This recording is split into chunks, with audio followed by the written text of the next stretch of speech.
Tako je, da je v začetku, mislim, ves povojni čas je pravzaprav samo Slovenska kulturno-gospodarska zveza imela stike z Unijo Italijanov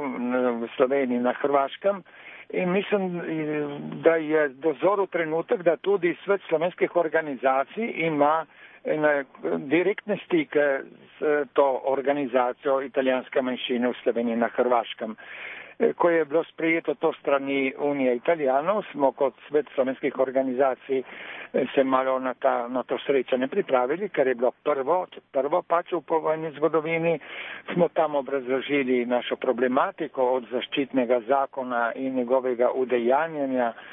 konkretno za dvojezičnost v 32 občinah, kjer bo vladal zaščitni zakon, do odprtja dvojezične srednje šole tudi v Benečiji, pokazali nek naš razvoj, ki je viden v zadnjem času in tudi neko boljše odnosi, ki vladajo zdaj do slovenske manjšine strani italijanske vlade. Italijanska Unija Italijanov pa nam je povedala svoje stališče glede raznih problemov, ki jih imajo v Sloveniji predvsem, in je bilo to izredno pozitivno srečanje. Upamo, da bodo temu sledili tudi druga, ker tukaj so europrojekti, ki nas skupaj silijo, da skupaj razmišljamo in delamo, ampak je tudi zgodovina sama. Če nas je